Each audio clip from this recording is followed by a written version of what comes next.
Remember, we started with a history of economic thought, and we showed how one big school of thought really has come to kind of rule economic thinking, and that was neoclassical economics. Then we saw how some schools of economics challenged that main school of thought of neoclassical economics. If you'll notice, neoclassical economics started from a theoretical place. It started from ideas in the minds of economists, and those ideas were then kind of imposed on society.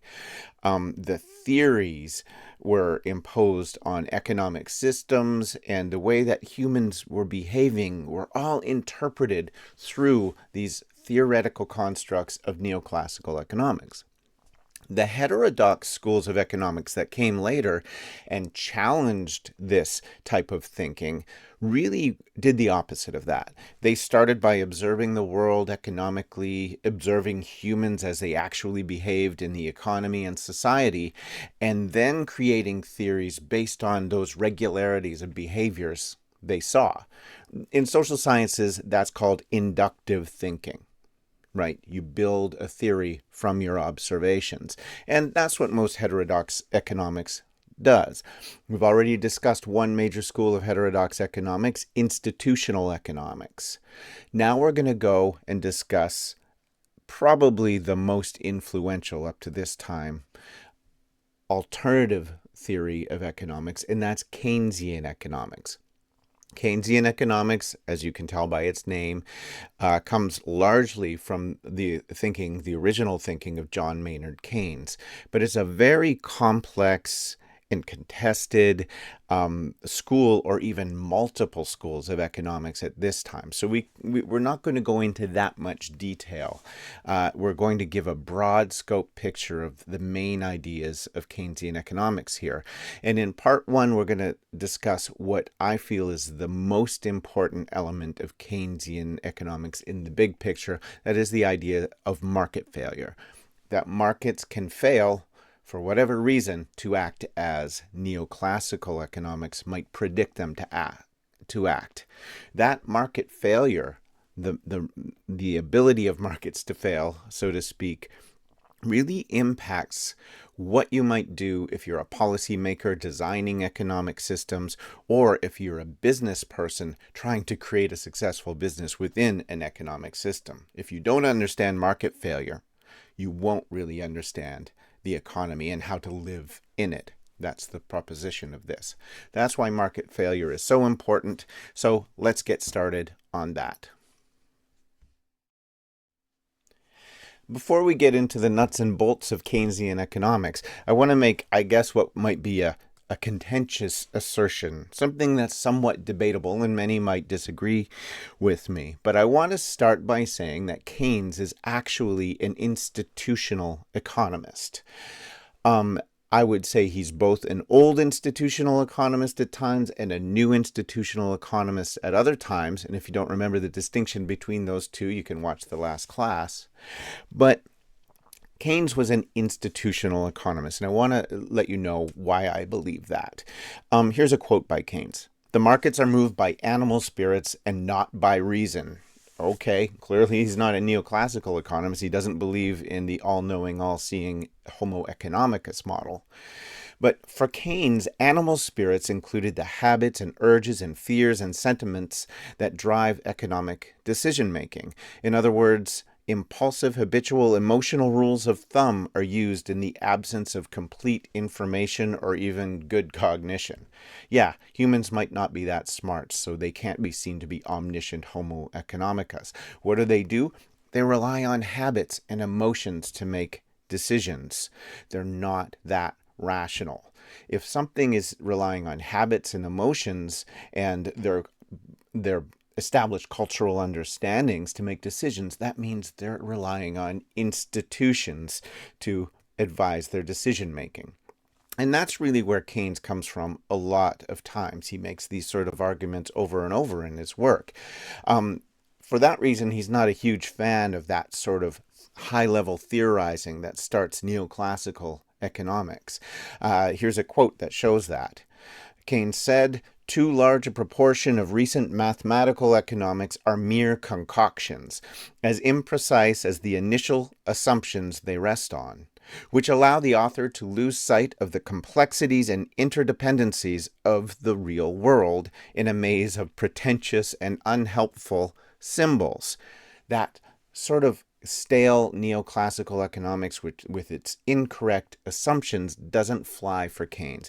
Keynes created his economic theories looking on the world and how economics actors were acting and how economies were looking.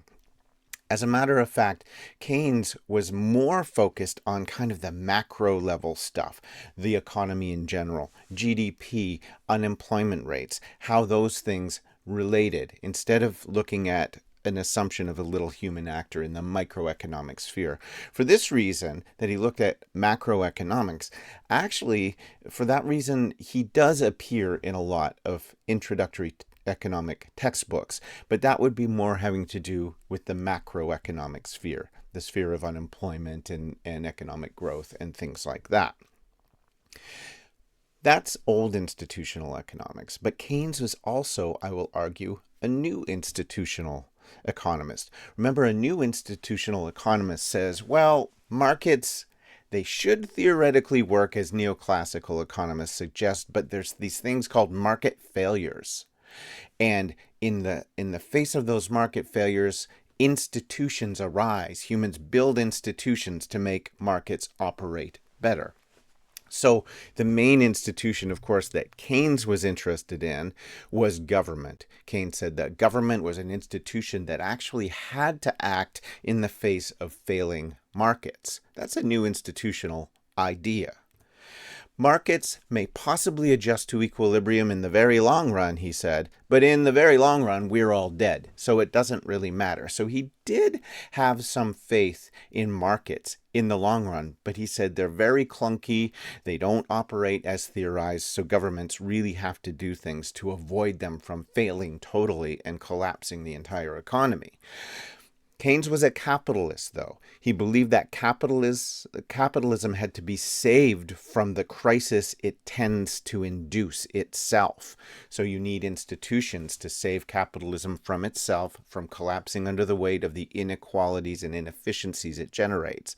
For Keynes, that's the role of government. Government is an institution. In my books, that makes Keynes an institutional economist. I don't want to essentialize Keynesian economics here. Keynesianism is a large and varied and complex field. There are numerous different schools of thought within Keynesianism. Here are three of the major ones, but these aren't even the entire field. Keynesian economics, the original Keynesian economics, really goes with the premise that markets don't work well and they're prone to crisis. So fiscal policy is required. By fiscal policy, we mean government spending, government action to control the economy.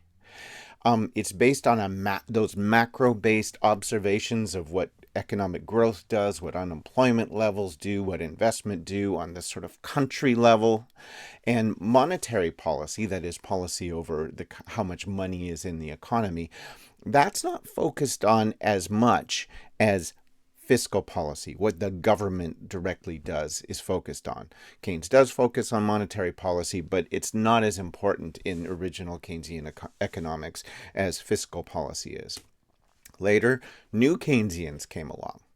Around the 1970s, they started to get more popular, and new Keynesians really kind of looked at Keynesian economics and said, well, he starts from observing the macro economy but he doesn't tie it into what a human is and how humans act.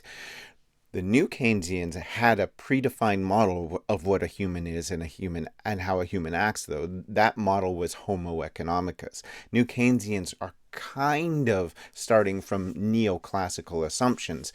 They build the ideas of models and supply and demand up, and then they get to a point where markets fail, and then governments have to come in and correct it. So I guess they thought they were correcting for Keynesian sort of blindness to microeconomic interactions of humans, but instead of really planning and empirically deciding what humans act like on that micro level, they started with these neoclassical assumptions and tried to get them to fit with sort of a Keynesian economics that advocated for some government intervention into markets. They also focused more on monetary policy than Keynes originally did. So money mattered to them. How much money was in the economy was an important thing. A third major alternative school of Keynesianism is post-Keynesianism. This is, you could think of post-Keynesianism as maybe Keynesian economists taking some of the ideas from behavioral economists, those psychological studies of how humans behave, and maybe from other disciplines like sociology and political science, and trying to make that Keynesian analysis include that micro level human interaction thing, but that micro level human interaction thing wasn't just based on that theory of neoclassical economics. Their idea of human interactions were based on empirical observations, based on a lot of study on how humans actually act in the economy. So that's, and post-Keynesians again get to this place where, well, you need government to really monitor markets. Monetary policy was also important, money was also important, and fiscal policy was also important, and is important for post-Keynesians. Again, this is a broad field, and it's hard to know where the borders of that field begin and end as well. But it's important to remember that there's a diversity in Keynesian economics. But for now, we're going to go for a simplified view of what Keynesian economics is. Having said that, there are some major similarities amongst all of the types of Keynesian economics, and we're going to focus on those now. I think the biggest similarity in this Keynesian field is that economies are driven by demand, that is consumption, people buying stuff, governments buying stuff, industries buying stuff. That side of the market, the demand side of the market, determines whether an economy is growing or shrinking, whether there's high or low unemployment. It's so important for Keynesians. It's an essential part of their argument. So this idea that the demand side of the economy is the place to look for policy to influence growth or to analyze whether a recession is happening, that really is in conflict from standard neoclassical theory.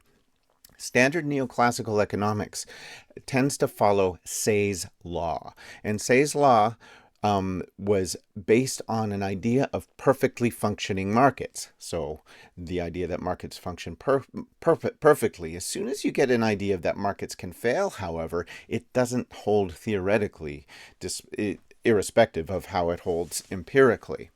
So what is Say's law? Say's law says supply creates its own demand. That's the simple version of it. So supply then, it is presumed from Say's law, creates economic growth and employment. So the argument is this: as businesses produce more, then they'll hire more employees, giving them more money to demand goods. That will make the economy grow and grow and grow. So the policy that comes from this is give businesses whatever they want, cut their taxes to zero. They are the things that grow the economy. So people who have money that will invest, make sure you don't tax them, because you want them to invest as much as possible. You want them to start businesses and those businesses to grow as much as possible without government intervention or regulation, because that supply side is where the economy grows and unemployment levels are determined. The problem with Say's law is empirical evidence doesn't support it. The Great Depression, for example, was not a lack of production. It was a lack of demand. It seems that when people don't buy things, that's when you start getting recessions and recessionary problems and high employment rates and things like that. This is really important. So Keynesians suggest that the demand side is where you have to look to induce economic growth and to adjust employment levels. Why? Well, first, people can have enough. you can have less demand than the total amount of output is produced. And if that's the case, you can actually get in some pretty serious economic problems, which seems funny because you could imagine that entailing a society that has more than anyone could want. Anything you want, you can get cheaply because production is so high and demand is so low for that stuff. But in reality, in a capitalist system that needs economic growth to continue and continue and continue, this excess demand or not excess demand, reduction of demand or oversupply or excess supply problem can cause an economy to completely collapse. And that's a very serious problem for Keynesians. Keynesians also suggest that people can save money and just not spend it. Neoclassical economists suggest essentially that people spend it or invest it, but money can be locked outside of the economy if people are afraid of spending it, for example, and that will slow down the economy. There you see it again. People are saving money instead of consuming. That is, translates into less demand, and less demand collapses the economy, or at least slows it down. Of course, Keynesians also suggest that markets can fail. Therefore, demand must be created if growth and employment are desired. You want to avoid a recession or a depression, and you want to address an unemployment problem. So, for example, here's GDP, right? This is our equation, the demand side equation for calculating the growth in economy, or the economic output of economies, I should say. Usually economists will just use the capital letter Y to indicate this, but I'm just for simplicity, I'm saying the GDP, gross domestic product here. And it is consumption of individuals, right, plus investment of industry, plus government spending, plus how much more you sell to the rest of the world than they sell to you, net exports. Keynesian theory suggests that you can induce more demand in an economy by increasing any one of these things. You can increase consumer spending. You can increase investment of business. You can increase government spending, or it's harder to do this, but you can increase your exports. So if anything a government can do to induce more spending in any of these areas will kickstart that economy. And that's what you want to do to grow to the economy so that you can have well-being for the citizens of your country, for example. Of course, the easiest thing for a government to control is G. So that's why a lot of Keynesian economics is around this idea of, well, what can we do with government spending or subsidy, some sort of spending, government intervention in order to balance or kickstart economies.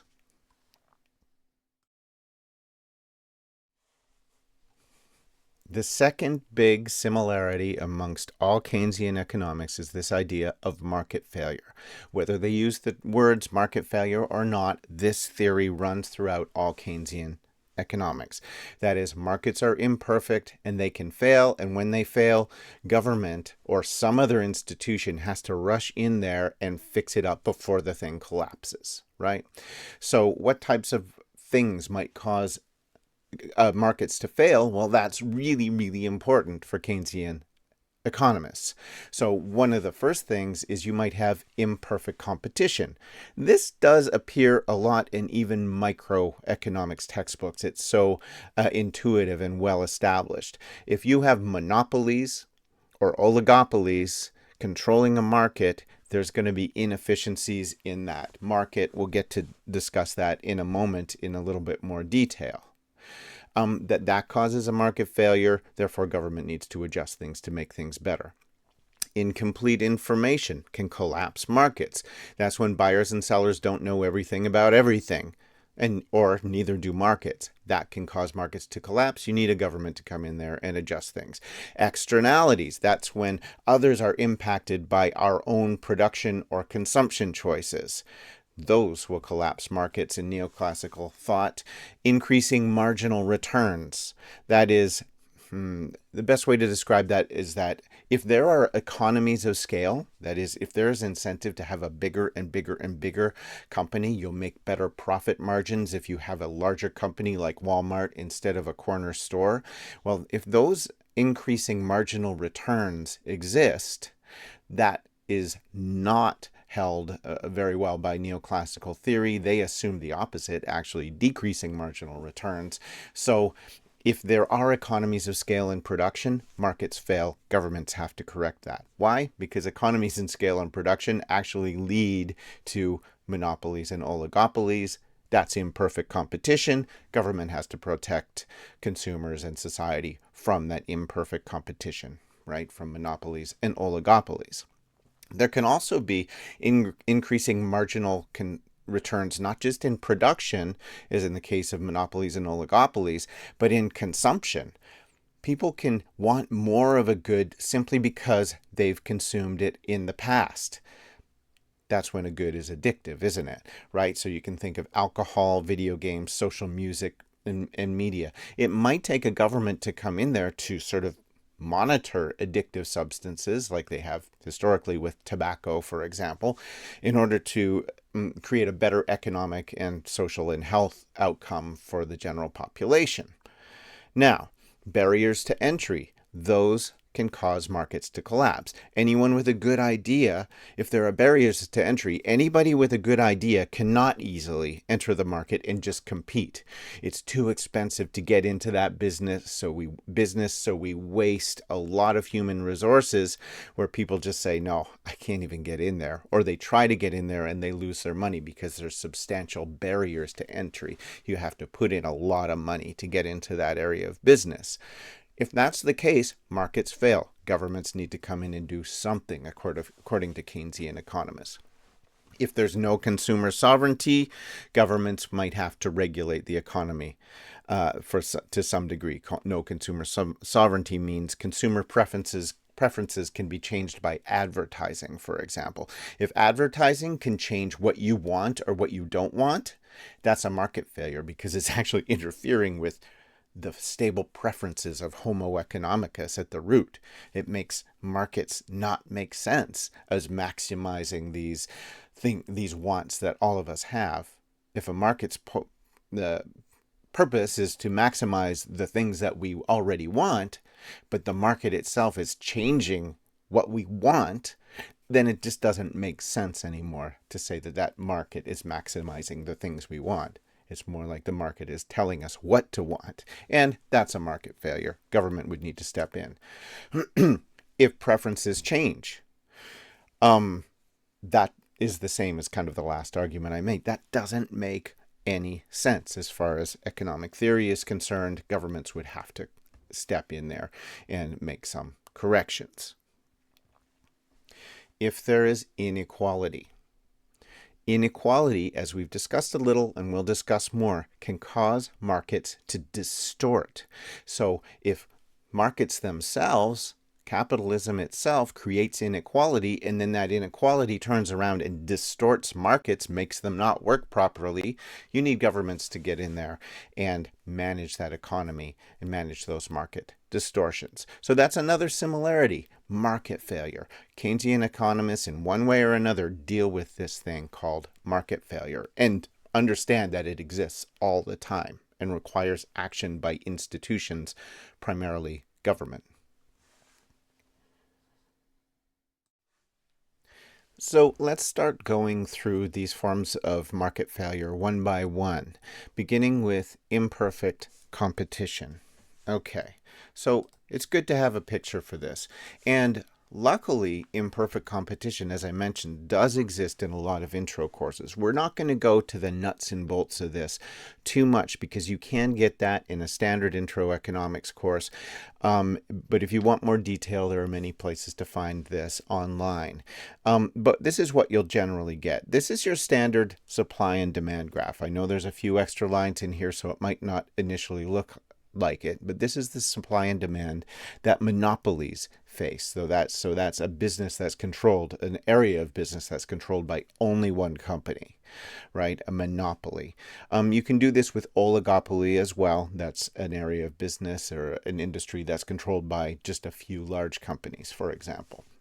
So here you see price is on this x-axis or north-south axis, and then the y is is, and the east-west axis is quantity sold, right? And normally this would be your supply curve here, your demand curve here in blue.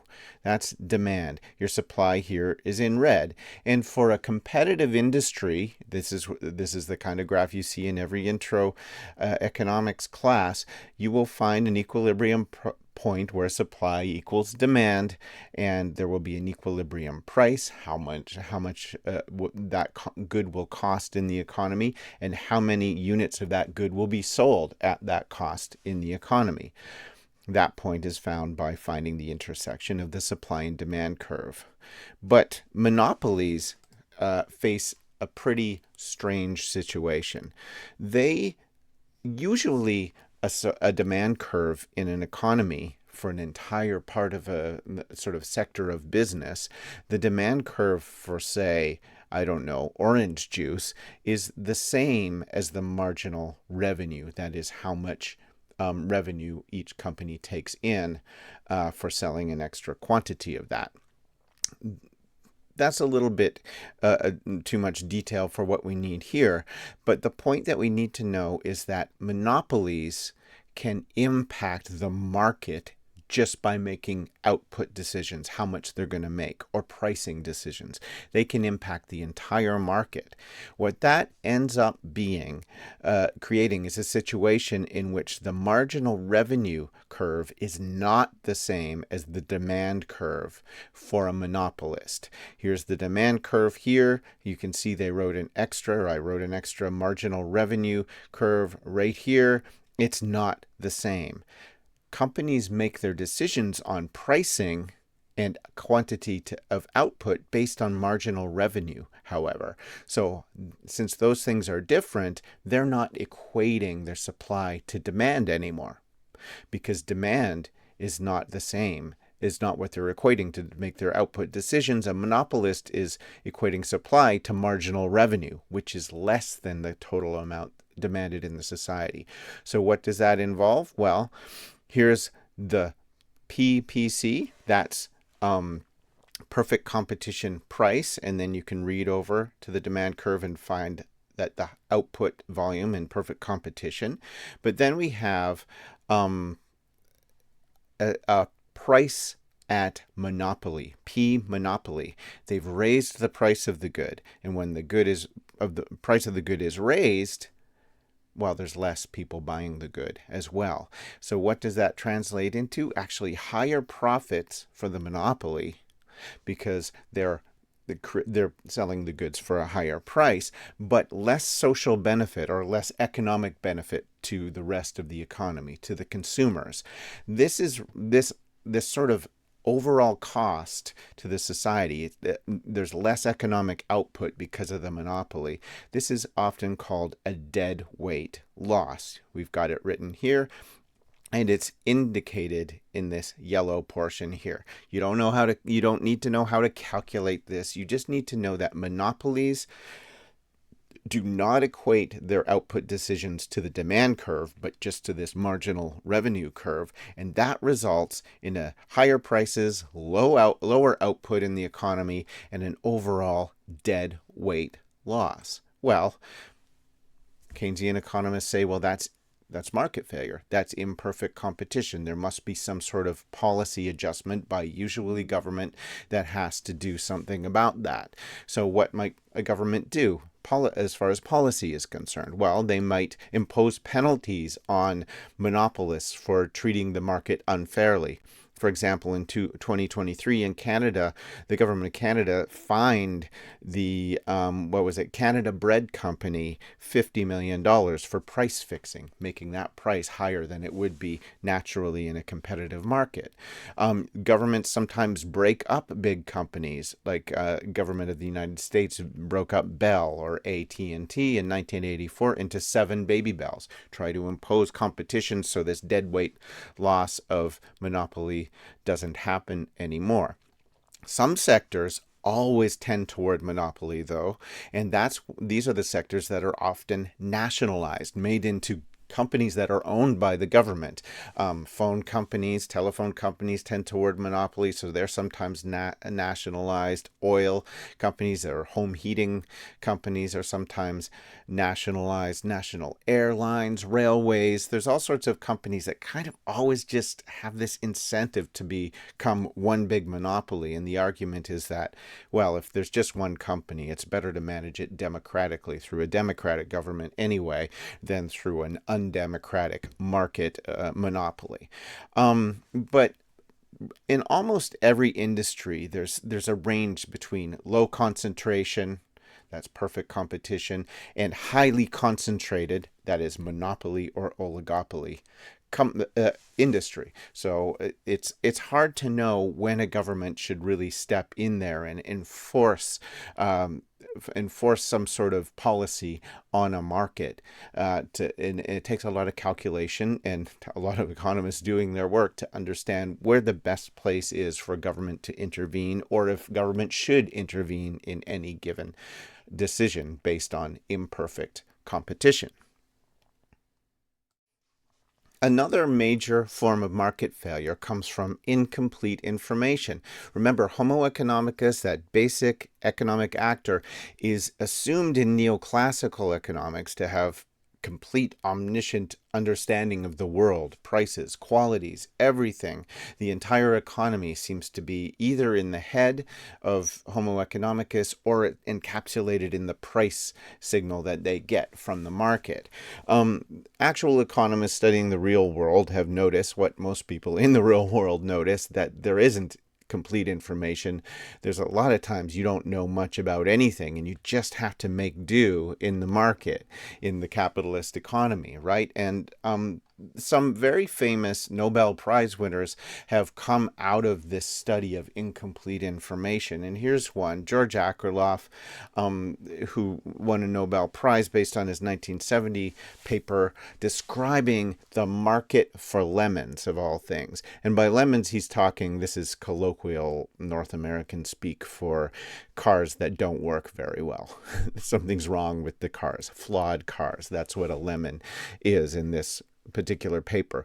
What did Akerlof say? It's very simple, and it took a lot of math, but very simpler. He said, for used cars, whoever's selling that car has more information than whoever is buying it. If you're selling a car, you know if the muffler doesn't work and is rattling and might just fall off. You know how if the brakes are needing to be changed.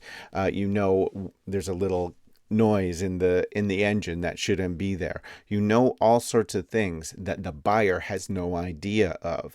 So that's an incomplete information. That buyer does not know everything. So he doesn't know what that car is actually worth. So what happens when he or she don't know what the car is really worth, but the person selling knows everything? It creates a market failure, and eventually, as Akerlof showed, this can result in an entire market for lemons. Almost all of the cars in the used market without government intervention will be flawed cars, and that's market failure. Some sort of policy, rules, government intervention of some sort must step in there to take care of that market failure. Similarly, another Nobel laureate, Joseph Stiglitz, I found a younger picture of him. He's doing a lot recently. He's in the news often. He usually looks older than this. I found a sort of 1976-ish picture of him here. Joseph Stiglitz did a similar kind of information asymmetry study in 1976 on insurance markets, showing that those markets fail. Why? Well, look at this picture.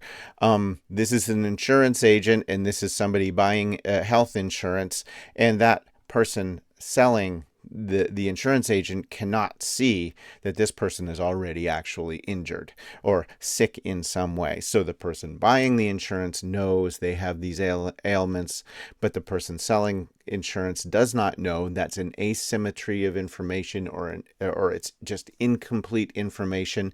Similar to the market for lemons down here with Akerlof, that market will fail. So what do you need? Government has to fix that market up, patch it up, according to Keynesian economists. So markets can also fail because of externalities. What is an externality? Glad you asked. There can be two different types of externalities, but remember, an externality is just when there's an economic benefit or economic cost to somebody else who's not even buying or selling at the time,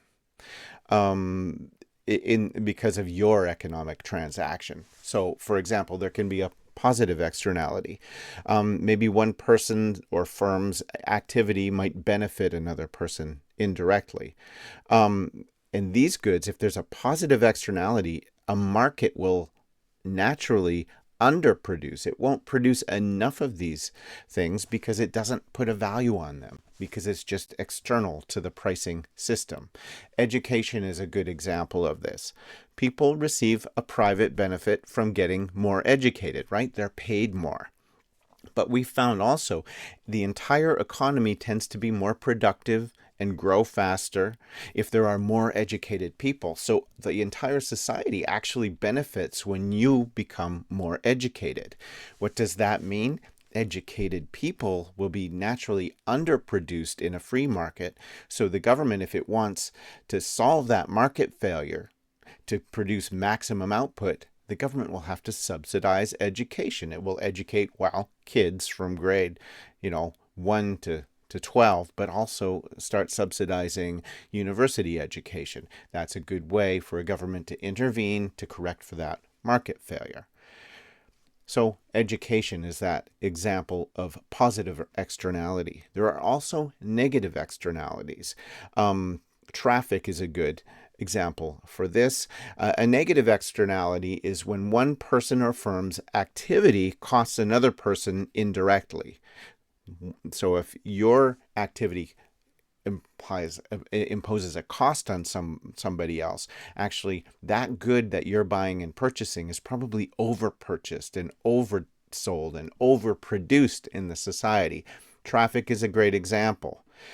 One person's choice to drive, if I choose to drive, I make the highway more full for all of the other drivers, and I make their drive much worse. The end result is a market failure. And if you've ever been in a traffic jam, then you've been in a market failure. Driving on the road in cars is overproduced. And that's because there's a negative externality that I impose on all the other drivers. So government might step in here to adjust for that market failure by financing public transit or something like that, to adjust for the negative externality that I impose on other drivers. Another form of market failure is increasing marginal returns. Now, neoclassical economics assumes decreasing marginal returns in its model. It's actually the only way that it can get supply and demand to balance effectively in a Pareto optimal way. So it has to assume decreasing marginal returns for mathematical reasons, to make that math work, to show that markets work properly. The problem is many industries, almost all industries, display the opposite of decreasing marginal returns. They display increasing marginal returns. And that's a problem because it causes markets to fail. Let's use power generation as an example. Now, the general rule is that if you have a firm and there are large fixed costs associated with your business, you will then have increasing marginal returns. So, for example, a fixed cost, that's the big amount of money you have to invest in your business before you can even sell that first product. For example, if you own a restaurant or want to start a restaurant business, you have to buy an entire restaurant, or at least rent a large room. You need tables, you need kitchen appliances, you need refrigerators, of course, and stoves and plates. All of this fixed cost before you can even sell to your first customer. You need all those things. That's a huge amount of fixed costs.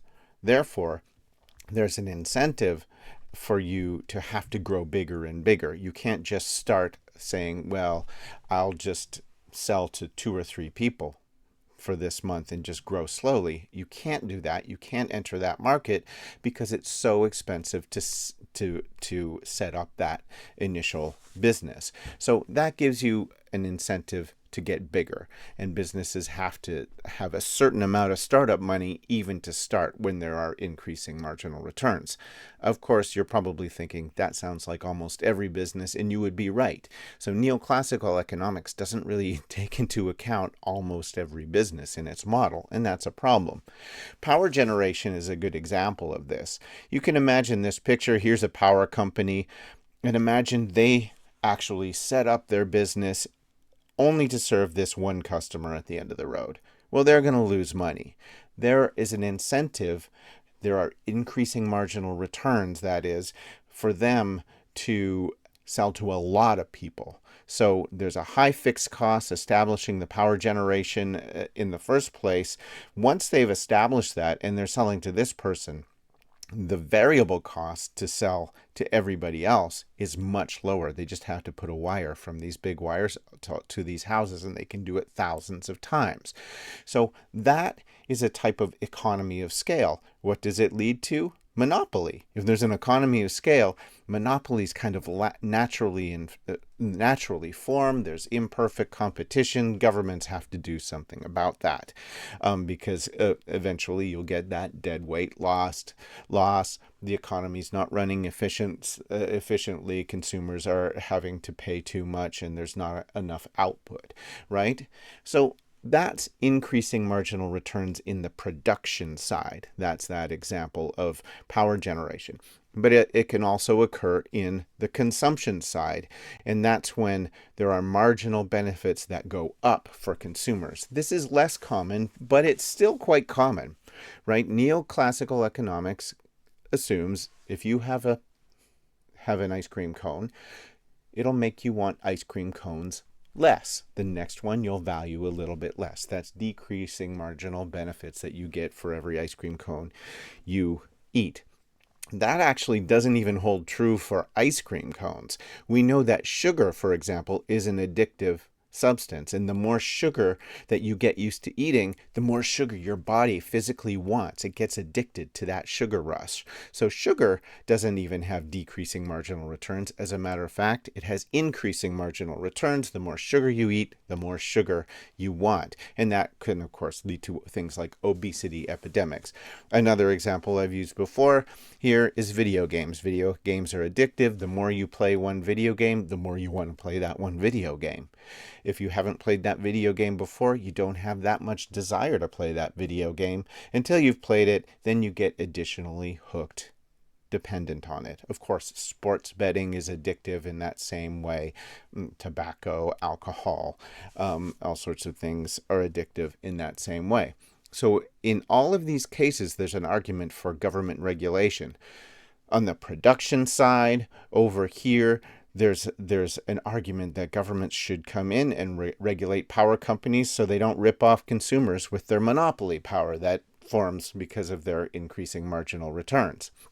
On the consumption side over here, there's an argument that government should maybe tax things that are addictive, like tobacco and alcohol, so that people don't get so addicted, or make laws about the design of video games so they aren't designed to create addicts out of children and things like that. There's all sorts of arguments and study that needs to go into exactly where and what type of policy should be implemented by governments or other institutions in the case of increasing marginal returns, but they are there and they are market failures, and for Keynesians that's a justification of an active government adjusting the market.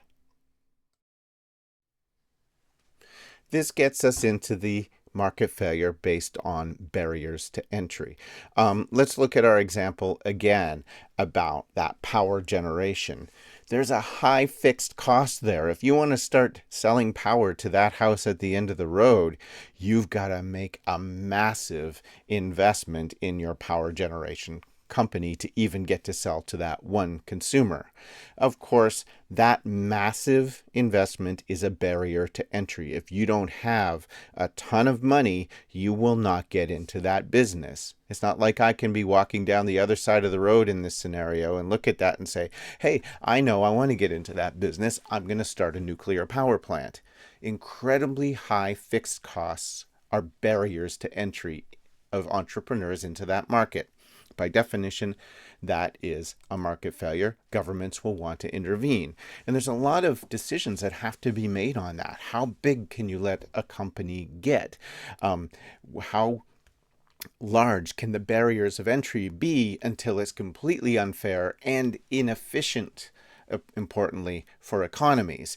So here are some examples of companies with high fixed costs and increasing returns to scale. Amazon, Apple, Microsoft, Walmart, McDonald's, Tesla, really almost every business. We used the example of starting a restaurant business a little while ago. Same thing.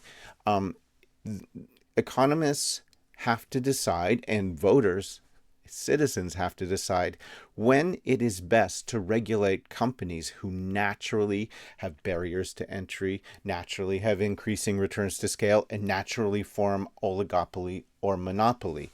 When does the government step in? Because we know these are market failures. We know the market isn't working as neoclassical economics predicted. So we need to study when we should be intervening in markets and when we should not. Neoclassical economics assumes stable preferences of humans. Homo economicus has a set of things they like, and that doesn't change. Their purpose in life is to maximize how many things they like that they get. They're very greedy.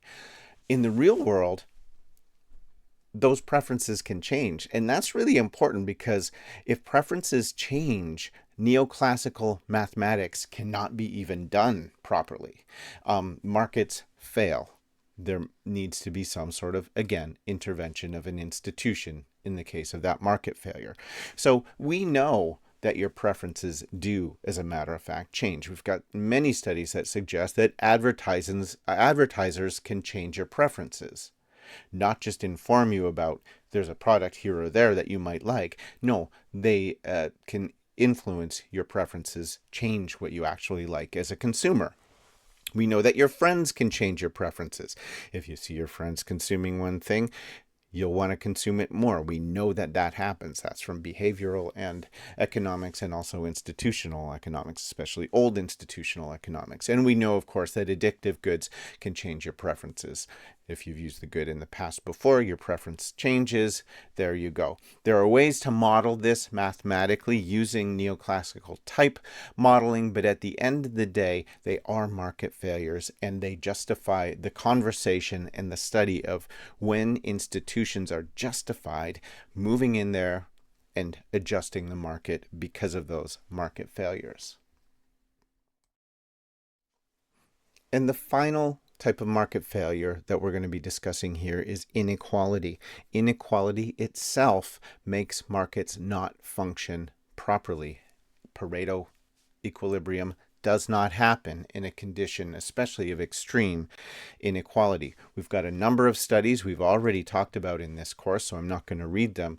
Here are two kind of major studies, but there are many, many more that have found, the higher the level of inequality, the more there's kind of market failure. GDP doesn't grow as much. There's higher unemployment. Inequality is a drag on economies, and that's because it's inefficient for various reasons. So in that case, a government would step in and try and adjust for that inequality, even if it's just in the interest of making the economy grow.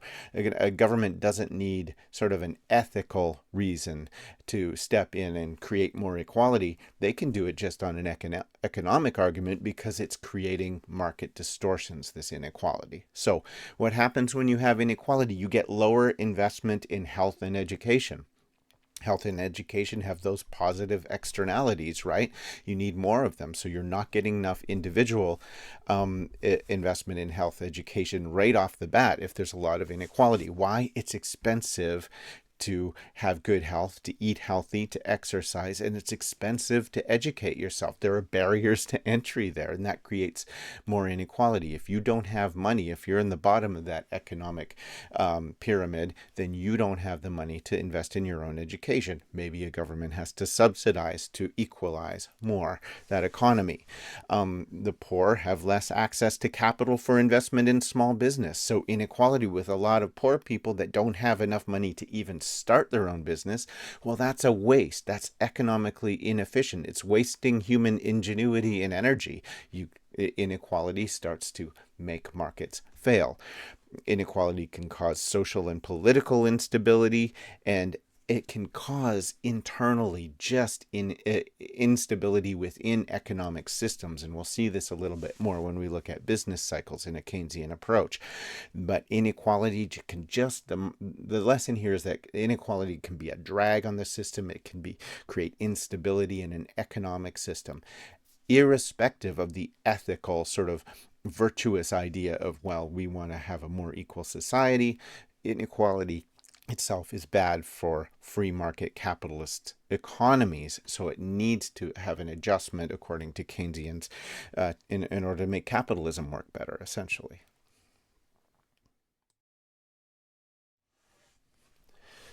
So I want to use an example to show how market failures are very, very common and how they can work together in a certain type of market. And what I thought I would talk about here is an example of a winner-take-all markets. And you actually would find this in an introduction textbook to microeconomics, but only if you bought one particular one, written by Robert Frank, who is the institutional and Keynesian economist who came up with this theory of winner-take-all markets. It doesn't really appear in normal introduction to economics texts. But it shows you just the extreme pervasiveness of market failures in some of our major industries. Now, a winner-take-all market is a market where the top competitor takes a disproportionate percentage of the market, despite being only a little bit better than the next best person. So we find winner-take-all markets, not surprisingly, for pop stars or movie stars and rock stars and CEOs, but also star companies. So, for example, here I've got a picture of e-commerce, and you can see there's a winner-take-all market happening here, probably amongst e-commerce, with Amazon being in control of a huge amount of that market. The next competitor is Walmart, and everybody else, even though they're very big companies, they have kind of a small amount of that market. So what winner-take-all markets do is they take a slight possible advantage of one person being maybe a little bit better than another and give them a lot of reward for that tiny difference in possible quality. Let's take a look at how those work and how they relate with market failures. I want to use the example of pop stars or rock stars in the music industry for this. It makes sense because you can really see a lot of those interactions of market failures, but also I know this industry, I wrote a book about it, so it makes sense for me to kind of concentrate this on this as a major example. So let's start by looking at competition. So in the music industry, so there's not perfect competition in the music industry. There's imperfect competition, and this contributes to the winner-take-all market. If you look at this, these are the companies involved in the music industry, and all of these, there's only 4 major companies really. You don't need to know the exact percentages other than this. Only around 12.5% of the music industry. This brown area here is actually the vast majority of participants in the music industry, but they only contribute to about 12% of the revenues of the music industry. So to put that into perspective, there are these 4 major record companies, and they control 77.4% of the industry. You can see that in the graph. The remaining 12.6% is divided by over 100,000 small labels and actually millions of independent artists. So you've got millions of people and millions of recordings and millions of pieces of music in this 12.6%, and only maybe 100,000 at tops represented in this 77.4% that actually is where the money is, so to speak. But the idea of a winner-take-all market is there are probably many more better pieces of music, for example, or recordings of music that you would like as a consumer, much better than the stuff that's being offered by these major corporations here. There's probably hundreds of them that you would like better than the latest Taylor Swift single, for example, but it's buried in this brown area here, and you'll never see it because it's not being pushed by a large corporation. So that's a market failure. That's one of the contributors to a winner-take-all market. So let's look at the other source of market failure, imperfect information in the music of business. The music of business, the business of music. Let's say it that way. Now, the number of music creators in 2022, for example, is estimated at 76 million in the world. That's 76 million people who are making songs, recorded songs to distribute in the world. Okay. The projected number of music in the world in 2030 is 198 million. On Spotify, just on Spotify, there are 120,000 new songs, new singles released every single day. That equates to 43 million every year. Think about that number. Every day, 120,000 new songs are released. Which is the best? Neoclassical economics would assume that you could tell me the answer to that question. Which is the best? Which song is the best? Which artist is the best? Which song of those 120,000 new songs a day that are released on Spotify, which is the best? Of course, a normal human in the normal world, in the real world, can't answer that question. Why? There's imperfect information. You can't possibly have all that information to make a real decision on a market. So it's an imperfect market. It's not the one. So what do? We tend to listen to what we already know, the artists we already know, or what is advertised the most, or just what we are more familiar with, which gets played for us on commercials and ads and prioritized on Spotify and algorithms. What the algorithms play over and over to us, that's what we come to like, because music is an addictive substance, as we'll get to. So if the algorithm plays it over and over to us, we will come to like that. But we cannot possibly know which one of this 120,000 new releases each day is the best one that we like the most, or would like the most if we could ever even know about it. So 80% of artists on Spotify never reach even 1,000 streams for an artist. It never gets there. But Taylor Swift has 105 million monthly listeners. And that's multiplied by at least 10, probably billions of streams every month. I'm not sure what she exactly gets. But imagine that. There is very likely an artist and a song that is much better than Taylor Swift's song in that 19% or 12%, that are independent and not pushed by major labels. But you will never know that. So even though that artist is better, or even let's argue just a tiny bit less good than Taylor Swift gets all of the market. Why? It's a winner-take-all market. That's the whole idea. And part of that, the reason for that is imperfect information. Now let's go to externalities, the lack of consumer sovereignty, and changing preferences. These types of market failure are all very closely related in this example. So let's just think about it here. Positive network externalities have been shown to be extremely powerful in recorded music. What does that mean? People tend to like what they know other people like. They look for those symbols of what kind of music is acceptable and what is not. And people want to go to shows that other people are going to. We've seen this picture before. Do you want to go to this show or do you want to go to this show? Most people want to go to the second show. That means what other people do has an positive externality on your enjoyment of the product, right? That's a positive network externality. That's a market failure. So this effect is most powerful when individuals identify or would like to be part of the group that has the preference for that music. So they want to be part of a peer group. They want to have an identity. They want to be cool. Whatever it is, that drives a positive network externality. Music consumption is really a social thing for humans. What music we consume is a signal to the group that we belong, or that we belong in a particular group, that I'm this type of human or I'm this type of human. So it's a very powerful thing.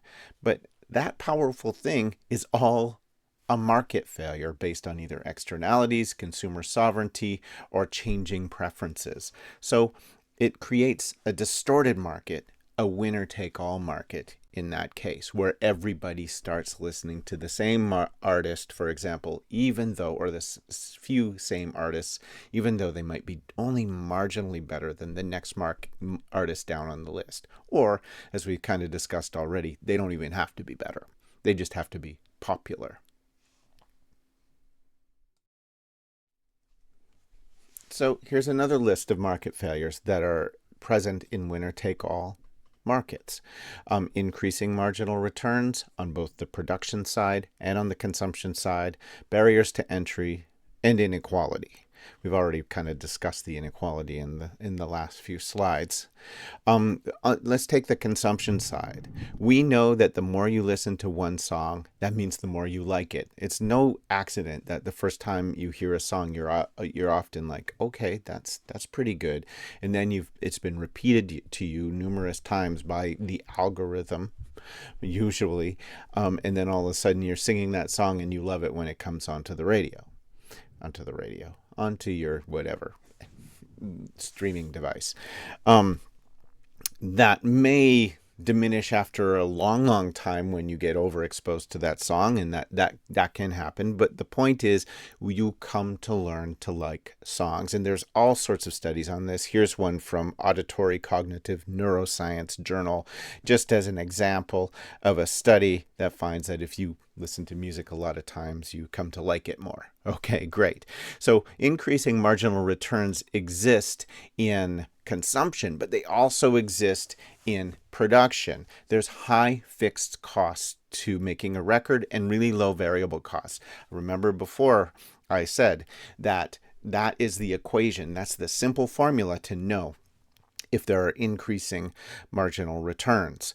High fixed costs and much lower variable costs. So, for example, to make a record, usually you have to include the marketing money in that record, because labels, for example, spend much more on marketing than they do on recording music. So, for example, the fixed costs of making a major label release might be $1 million, including the marketing. And that's not for a massive one, but for an average one, perhaps. The recording of that might have been $100,000, but the rest is advertising. That's a massive fixed cost. You can't get into that industry. You might have recorded a nice song by yourself at your home, but unless you have $1 million or something like that to spend on advertising, you're kind of locked out. That's the fixed cost of even participating in that industry. So that's a barrier to entry as well. If you don't have that money for advertising, you're not allowed in that industry, because that's how it works. For those who are interested, the best way to get into that industry is to pay a lot of people to listen to your music, pay for placements on lists of generated lists of music from Spotify, for example, get them to place ads for you, etc., etc. And then eventually, if you get above a threshold of listens, then the algorithm will kick in and start promoting you more. So if you don't pay that initial cost, you don't get in there, well, that's a barrier to entry. That's a high fixed cost. The variable cost of selling your song to an extra consumer is actually zero. It's a digital reproduction. It doesn't, once you're distributing on Spotify, having somebody else listen to it doesn't cost you any more money. So the fixed costs are massive to even get in there. The variable costs are small. So that creates a winner take all market, a market failure, and presumably we could adjust in some way that market to make it work better for consumers and producers. So that's what a winner-take-all market looks like. And I just wanted you to see all the various forms of market failure that exists in many markets. We use the example of rock stars or pop stars in there, but winner-take-all markets exist all over the place. We showed the market for e-commerce. It exists in the market for CEOs and various other types of occupations. They're kind of everywhere. And there's, even if it's not a winner-take-all market, there's all sorts of market failures all around in real economies in the real world. And economists really who study it do know this, and they study that. That's kind of the interesting part of economics for most economists, is looking at where the areas where what we call market failures occur. But there's another step in Keynesian policy, and that's sort of like, well, what do you do about these market failures? So we're going to go into that next and discuss what Keynes especially thought about those things.